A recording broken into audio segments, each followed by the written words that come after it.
আমরা অনেক সময় অর্থ বুঝি না। আজকে কিছু শিখে যান। রাসূলুল্লাহ বলে আসসালামু আলাইকুম ওয়া রাহমাতুল্লাহি ওয়া বারাকাতুহু, এর অর্থ হলো কি, আল্লাহ আমার স্বামীর প্রতি রহমত নাজিল করেন, রহমত নাজিল করেন, শান্তি নাজিল করেন। সালাম অর্থ হইল শান্তি, এরপরে হইল রহমত, এরপর হইল বরকত।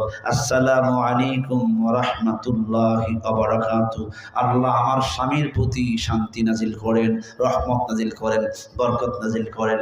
যেই ব্যক্তি, যেই স্ত্রী স্বামীর জন্য আসসালামু আলাইকুম ওয়া রাহমাতুল্লাহি ওয়া বারাকাতুহু পড়লো, বলতেছে আল্লাহ আমার স্বামীর প্রতি শান্তি, রহমত, বরকত নাজিল করেন।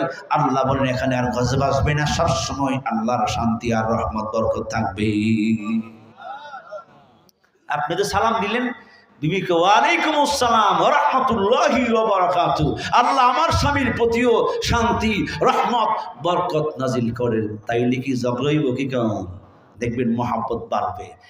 এই মুশরিক বলতেছি কি, কারণ এটা তো একবারে সহজ, আজকে গিয়ে এই সালাম মাইরা দিব, যদি দেখি যে মহাব্বত হয়েছে তাইলে বুঝবো যে না ঠিকই আছে, মোহাম্মদের কথা সত্য।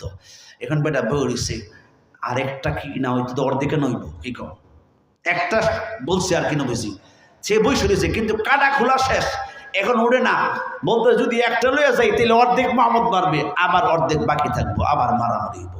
আরেকটা কি নবীজি বলেন, ইস্তেমায়ে তাআম, সাহাবীরা আমার একসাথে স্বামী স্ত্রী একসাথে খাবার গ্রহণ করবা, একটা প্লেটের মধ্যে খানা খাইবা, দেখবা আল্লাহ তাআলা তোমাদের মধ্যে মহব্বত নাজিল করে দিবে।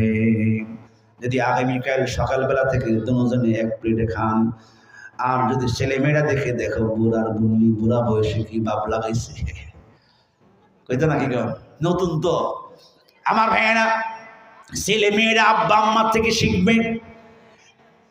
তবলিগে গেলে দেখবেন একসাথে খানা খায়, কি কম খায় না? অনেক ছেলেরা কলেজে পড়ে তো একসাথে খাইতে পারে না, ভাবে যেই খাবার দিচ্ছি এটা তো ফেটই পড়তো না, অল্প দিলে খাবার দেখো 5 জনে খান, কজনে একটু আমার একই ফেট পড়তো না এটা খাইলে।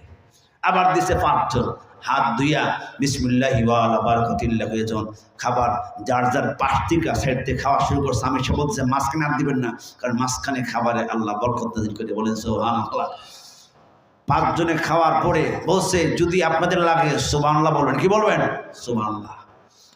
যে বেটা খাবার পরিবেশন করে অপেক্ষায় কোন দিক দিয়ে সুবহানাল্লাহ আওয়াজ, কেউই সুবহানাল্লাহ করে, সবাই খায় আলহামদুলিল্লাহ আলহামদুলিল্লাহ, মানে আল্লাহ শেষ পেট